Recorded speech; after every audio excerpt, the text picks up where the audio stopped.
I have an attempt of a project called Arabi bil Arabi, which actually uses العامية, the spoken Arabic, and mirrors it with الفصحى, the traditional Arabic, so children can understand that they're both derived somehow from the same source. And that usually sometimes even by using العامية, it's like you're creating a bridge to reach the traditional Arabic rather than saying, no, this is one school of thought and this one is another school of thought. I believe it's very important.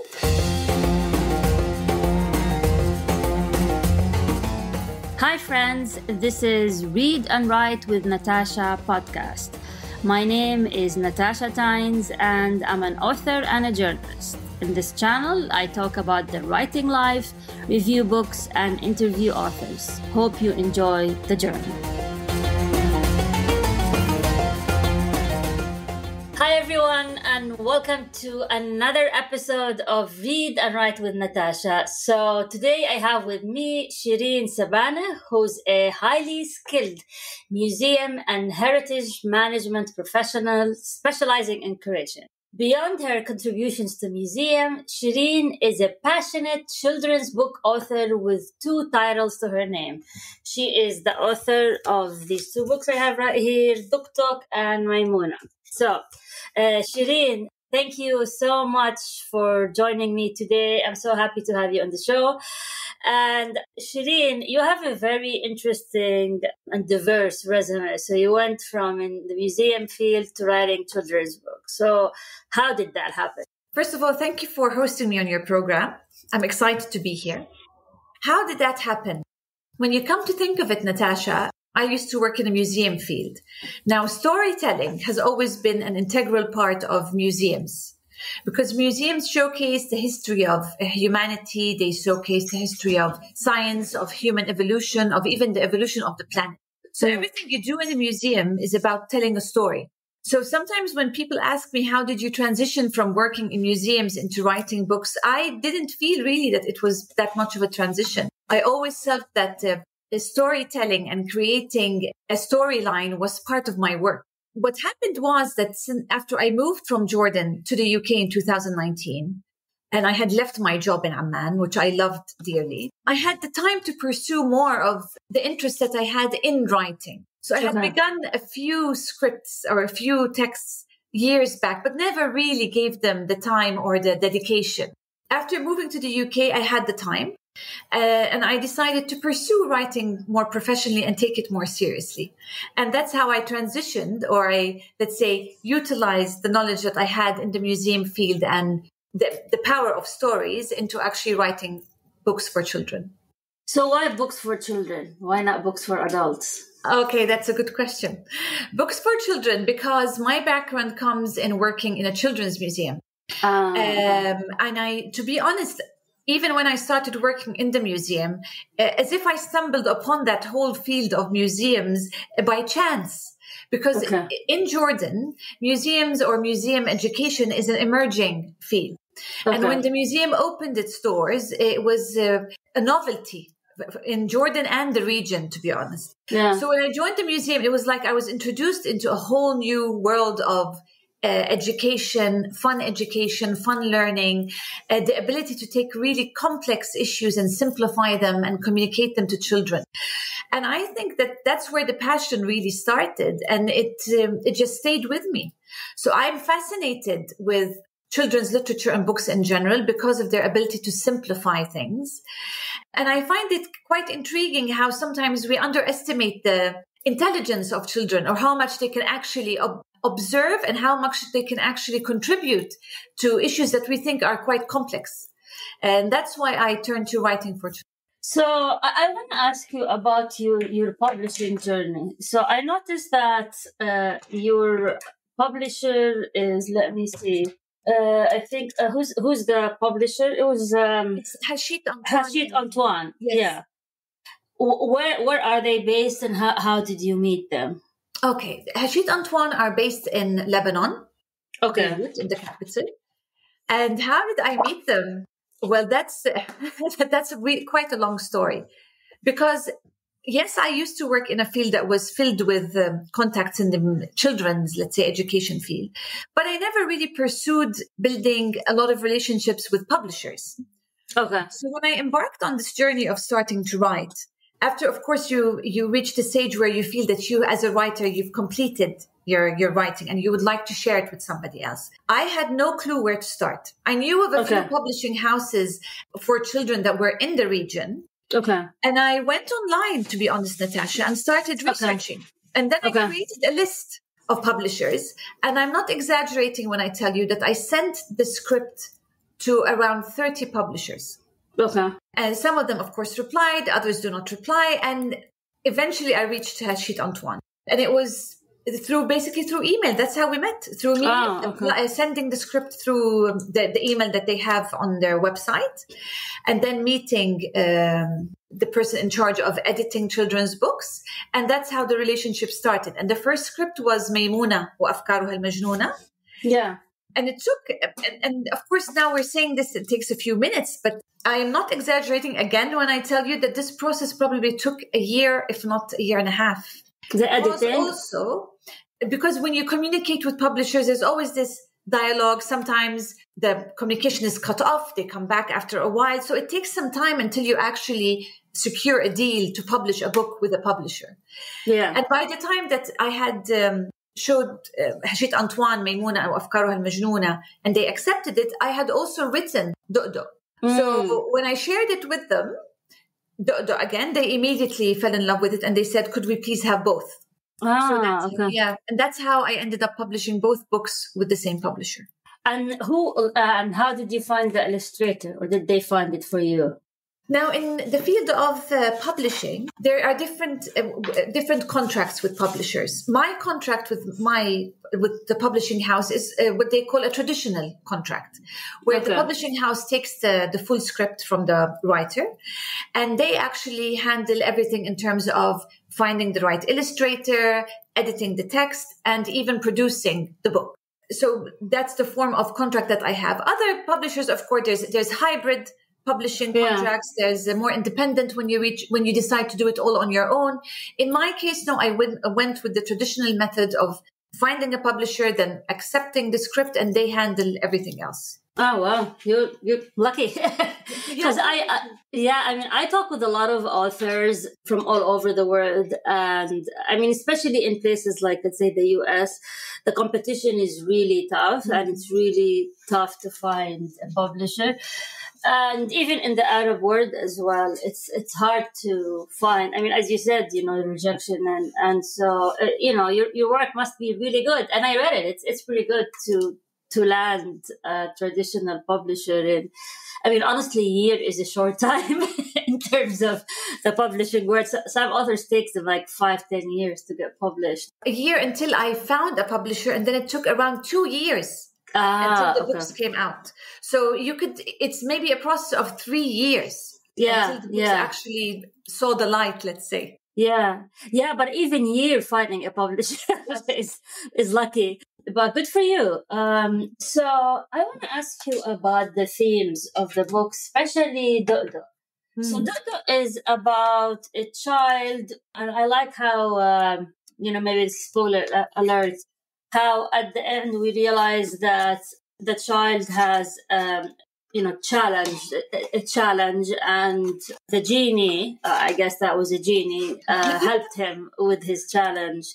And how did you come up with this theme? Why did you come up with a theme of, let's say, disability or life challenges? No, you're absolutely right, Natasha. It is a disability, and a disability is basically, it's part of diversity, part of human diversity. They're different in ways, but we are all different. That's the beauty of actually humanity, that we're all different. We're all unique in our own way. And I have to tell you also, inspired by my work at the museum. Okay. The issue of disability in our part of the world, in the Arab region, is still, there isn't much awareness around it. And people still, there's a lack of, let's say, awareness when dealing with disability or with people with disabilities. And sometimes it's even looked upon as if it's a sort of weakness or if it's as if it's a sort of something that you should shy away from discussing or avoid mentioning. Sometimes it comes from lack of understanding that it's only diversity. Yeah. And after moving here to the UK, I actually I'm trying to remember when exactly I started working at the school. It was after the government here in the UK announced that they're reopening schools, especially for key workers. I had a small role at the primary school where my son used to go. So I used to go in every day during lunch break to help and assist the teachers with the students because, of course, of the social distancing and everything, they required a higher number of staff. And there was a girl in the class with a hearing disability. And she was part of the classroom, living a normal life like any other child in year 2 would be living. And to be honest, I found it amazing because she didn't even try to hide the fact that she had a disability. She was actually celebrating it. Because I remember one day she came into class and she was like super excited. And she was telling me how the doctor has called her parents and informed her that now she's on the list for an operation where she will no longer need to wear the hearing aid because she will have one implanted, a permanent one implanted, and she will no longer need to worry about the hearing aid, having to put it on and take it off. And she used to do something very cute when the class would get a bit too loud during the break. She would actually take her hearing aid off and put it on the table. And she would say, you know what, they're getting too loud. She would just take it off, put it on the table. Now, of course, she was always told off because if the teacher was saying something where all the students should be listening, she couldn't hear her. And I remember at the museum, we used to do a special month program for people with disabilities, just to create awareness about disabilities.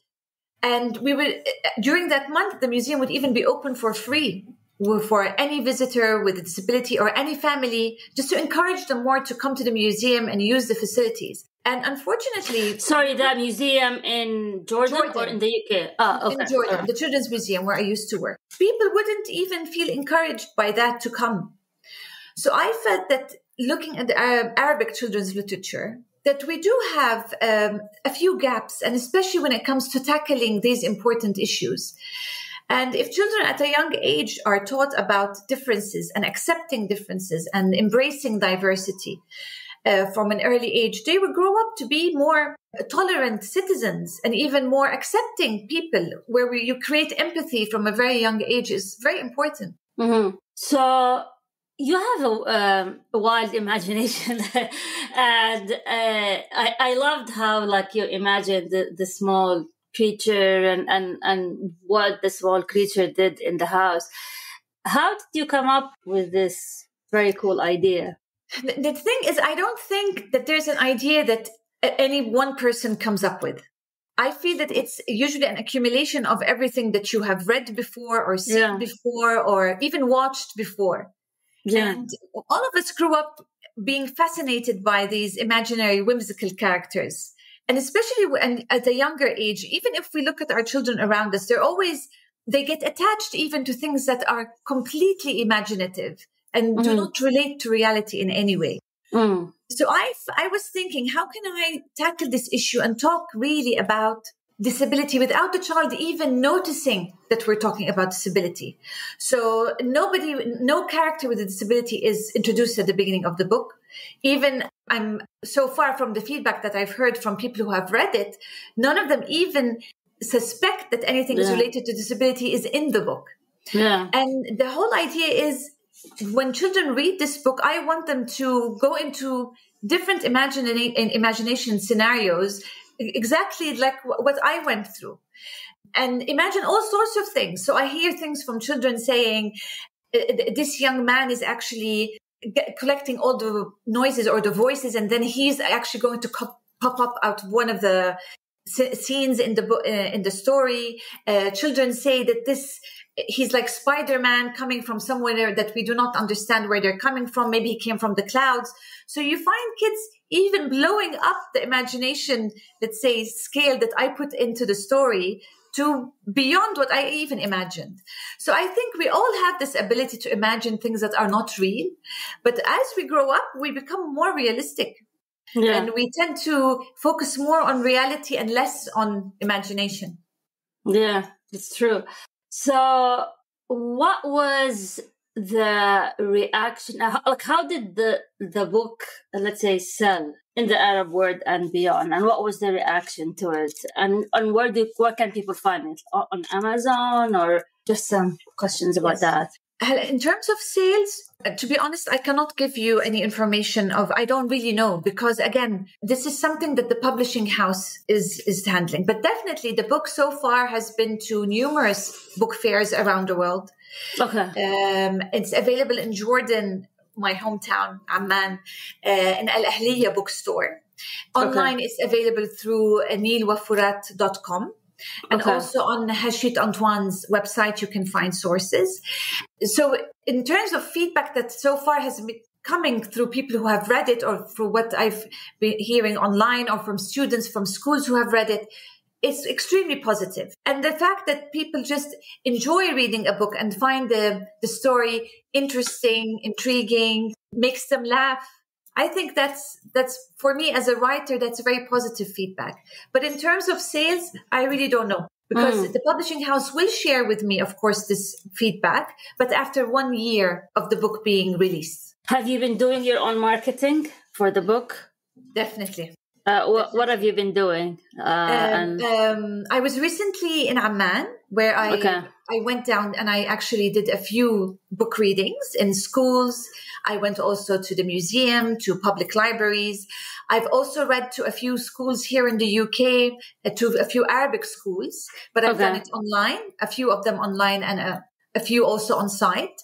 There are Arabic schools here that operate on Sundays, on the weekend. What they do is they take up a premises of an actual school, and they have a full day of Arabic teaching.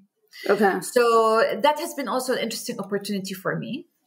And it's basically through book readings. I've had also some people interested I've done a few interviews, even with you here today, this beautiful talk. So I'm trying my best, because you cannot expect that the publishing house is going to do everything for you. Correct. Yeah. And they invested in you as an author, and they're helping you get your book out there. But there's a lot of work that is basically lies on the author in promoting their book. So I noticed you use classical Arabic in the book, and currently there is a movement to use colloquial Arabic. So one of the things that I do a few times a week is I teach Arabic to kids online through an online academy in the UK. And one of the things that we talk about is it's good to as well talk in colloquial, because sometimes we read books in colloquial to the kids. Since the kids hear colloquial at home, especially kids of parents who moved to, let's say, a non-speaking Arabic country. And what happens is if you read them a book in Fusha, they don't understand it, and then they will abandon it. So I speak to my kids in Jordanian Arabic, and if they probably would not understand if I read this in Fusha to them.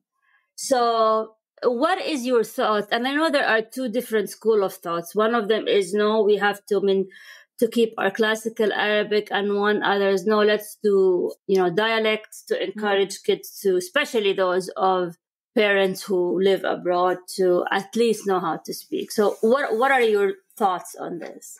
I actually believe that all roads lead to Rome. So I'm not of one of those who says, no, you can only, when it comes to reading, or when it comes to teaching, or when it comes to education of Arabic language, that you should only use Fusha. Because at the same time, I can see, because I have children, and I have children who also grew up in Jordan, in the Arab region, and now I'm raising my youngest here in the UK, and I can understand the barrier that they might find when reading traditional Fusha Arabic. It takes a lot of practice and a lot of discipline until they reach the stage where they can fall in love with the language and understand it fully for all the beauty that it offers. And I'm actually one of the people who actually advocate for reading in both. And I had even an attempt, maybe one day I'll share it with you, Natasha. I have an attempt of a project called Arabi bil Arabi, which actually uses al-Amiyya, the spoken Arabic, and mirrors it with al-Fusha, the traditional Arabic. So children can understand that they're both derived somehow from the same source. And that usually sometimes even by using al-Amiyya, it's like you're creating a bridge to reach the traditional Arabic rather than saying, no, this is one school of thought and this one is another school of thought. I believe it's very important. Yes, there is a difference in dialects when we travel to different parts of the world in the Arab region. Hence, writing in the more traditional Arabic allows the book to reach a wider audience. Whereas, for example, people, in Egypt have different terms that they use in Arabic, the spoken Arabic. If you go to the Gulf region, there are different terms. If you go to the Middle East and the Levant, it's also different. So the beauty of the traditional Arabic is that it unites all of these different Arab backgrounds. But again, I am one of the people who advocate actually for using Amiyya. And I've had to use Amiyya in some of the storytellings or the story readings because, as you mentioned, the level of students, if I would read it fully in Fusha, they wouldn't understand it. Yeah. But what I use sometimes is for example, even if I say a word, I would also use the Amiyya to make children understand that when this word comes again, this is what it means. So any method used to help a child understand their language more and to fall in love with it is an important method. So what are you working on now? I have a few interesting projects in the pipeline. I don't want to reveal too much, but there's another children's book project. All I can say, it's about adapting to change and being resilient and seeing things from different perspectives. That's the main theme of the book. And there's another book project, which I'm very excited about. All I can say is it's about female empowerment. With the same publisher? No. Not with the same publisher. Do you have a new publisher, or yes, you can't reveal it? Publisher, but again, I'm so far I'm not allowed to. I'm not allowed to share any more information than that. But I promise you, as soon as I can, I'll be sharing it with you. Okay, that's good to hear. Do you also teach Arabic? Or do you... No, I don't teach Arabic. What I'm currently doing is I'm writing, of course, in Arabic. I'm pursuing a postgraduate degree in museum studies, and I work in creating what they call them creative learning activities that help the students learn the national curriculum in a more fun, interactive way. But none of that, because I'm working here in the UK, none of it involves teaching or anything to do with Arabic. So the only Arabic, let's say, activities I get to do is when I conduct the storytelling sessions or the activity sessions with Arabic schools. I mean, speaking of like gamifying education, my daughter now is using Duolingo for Arabic. And I looked at what they're doing, and it's, she's into it because, she gets points and all of that. And it's something to think about, because I keep telling her, I can teach you, or we can go, somewhere, sign you up. No, I want to do this online. So it's just interesting, and she's serious about it, but she just wants to do it her own way using the game method. So for me, it was fun to see that, where kids are going is through games to learn. And that's the concept of apps like Duolingo and others. So I was wondering if we could also like gamify reading in Arabic, where they could get points and they could get, badges or whatever. So yes. I think there's something also, to think about. Yeah. I think there's a platform called Kutbi, Manassat Kutbi. And that's exactly what you do, because you can, you can create a profile, choose your own books, create a library. And I think there's reading points, and gamification comes from let's say the human nature of wanting to play. So everything about us, we enjoy playing. So when you merge learning with the idea of something of a play or a game where there's a reward, and any game or any play, there's specific rules.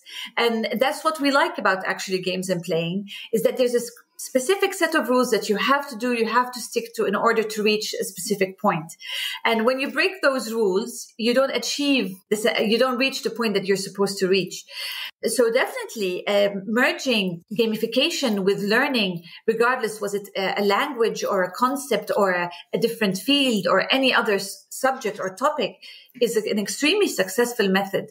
And exactly what you said, Natasha, she's driven by her own interest in knowledge, which is the highest motivator ever, because you can be there cheering her on, taking her to Arabic school every weekend, getting the most interesting books, buying them for her and adding them to her library. That's what I did, yeah. Yeah, and she would show zero interest. Correct. And then they find one method that interests them, and it just opens new doors.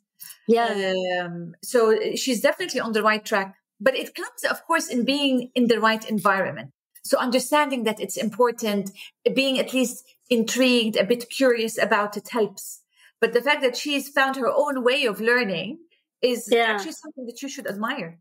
Yeah, I mean, I had no idea about Duolingo and what's going on with it. I mean, I'm looking into it now, you know, trying to learn new languages as well. It's fun. I got all of the family, like a family subscription. Now everyone can learn. So it's fun. So, Shireen, let's say I am someone who wants to write books to children. What would you tell me? Whether it's in Arabic, English, or any language, what is the roadmap for that? The first thing that I would say is start writing. Okay. Whatever the idea you have, start writing, start just putting pen to paper, whatever it is, and try your best to silence the inner critic, at least at the beginning.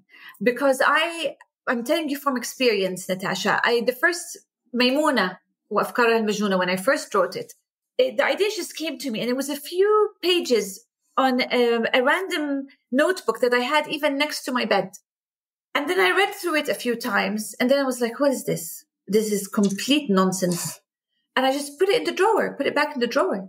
And then maybe a few months later, I just went back to it, fixed a few things, read through it again. And I was like, this is complete nonsense. Put it back in the drawer. And I'm not exaggerating when I tell you that before leaving Jordan, traveling to the UK, I remember taking the few pieces of paper from the drawer and just putting them in my carry-on before I left the house. And I was like, okay, I'm going to have a lot of time on my hands when I move. Maybe I can do something with this. Definitely start writing. And to be honest, do a bit of research at the beginning in terms of, is the topic that you're writing on already a topic that has been written about extensively? Does the idea that you're offer any unique perspective into something or a different interpretation into something? There has to be something different about the book that you're writing. If it is going to grab the attention of a publisher, again, if you're aiming for the traditional publishing path and not self-publishing. But definitely just start writing. Because you're not sending the publisher the first draft of whatever you write. You're probably sending draft number 25. Yeah. So it's going to take time. And how are you going to know unless you actually try?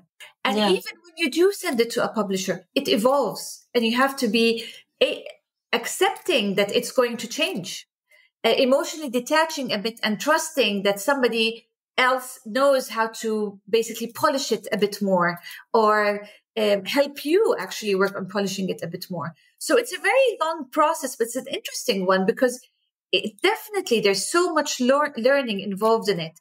But the best thing I could say is just start writing. Put pen to paper and just start doing it. And possibly if you have a few close friends that you can trust, share it. Tell them, get an outsider's opinion, because sometimes you're stuck in your own bubble of thoughts.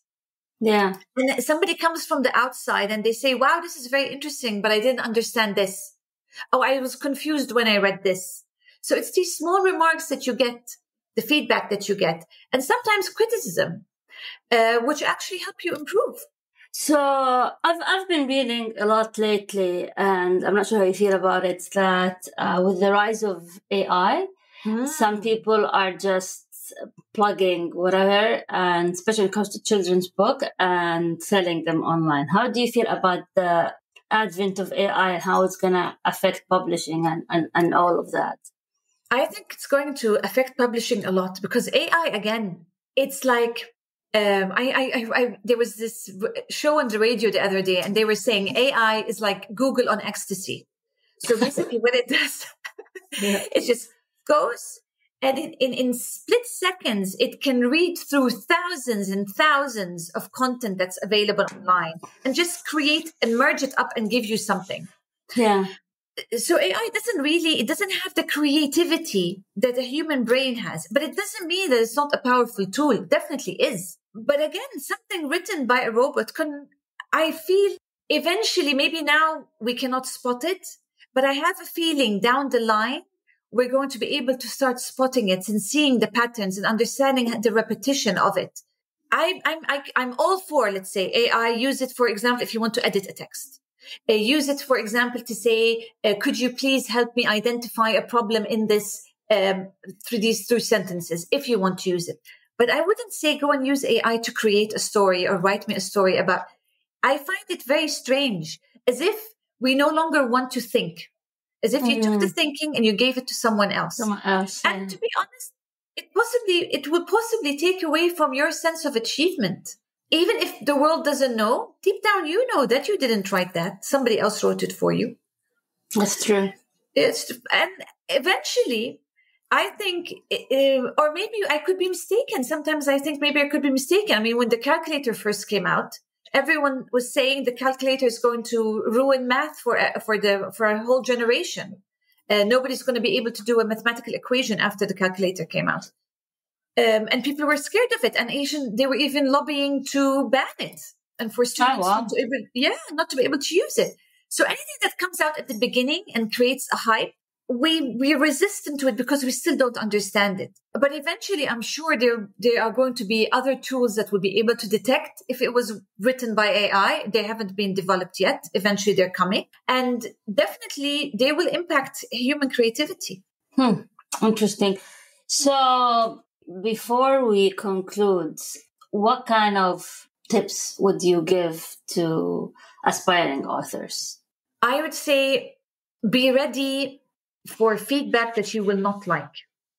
You need to prepare yourself for, because again, writing is a very emotional process. It's like you're pouring your heart, your thoughts, your imagination onto paper. So it's very difficult when you share whatever you've written with someone and the feedback that you receive does not align with your emotional attachment to the piece of writing.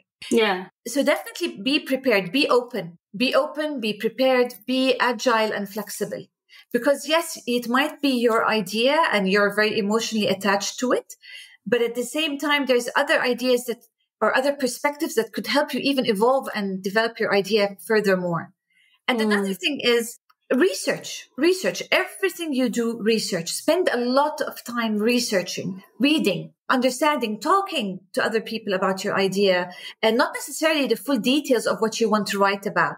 Just test the waters, test the fields. If you're writing, for example, about your character is a child who's 10 years old, talk to children who are 10 years old. Read about children who are 10 years old. Try to understand as much as you can about children who are 10 years old. Again, it stems from researching, regardless, was it research the traditional way of you reading, or was it the more social way of you interacting with others and understanding more? And through this research and interaction and openness, any idea that you have will evolve. And the more your idea evolves, the better your writing actually becomes. What wise words. So Shireen, how can people reach you? If they want to buy your books, how can they get in touch with you? Again, I don't sell my books directly, but if they would like to reach me, I can be reached at they can find me on Instagram. My account is Shireen Sabaneh, so my first name and second name. I'm on Facebook. I'm on LinkedIn. And I'm always open to people reaching out through social media or more professionally through LinkedIn. And I'm actually always intrigued by what people might ask. And I enjoy actually making these connections online. Because again, it's another way to communicate. And with the world, the way we've evolved, you can talk to anyone, anywhere, anytime through these social media methods. So I'm very open if anyone would like to reach out. My accounts are public, and just reach out. Great. Well, it's been wonderful, Shireen. And, now I'm excited to go finish my children's book that I wrote. I've been sitting, in one of those drawers, and yes. I know what you're saying, Natasha.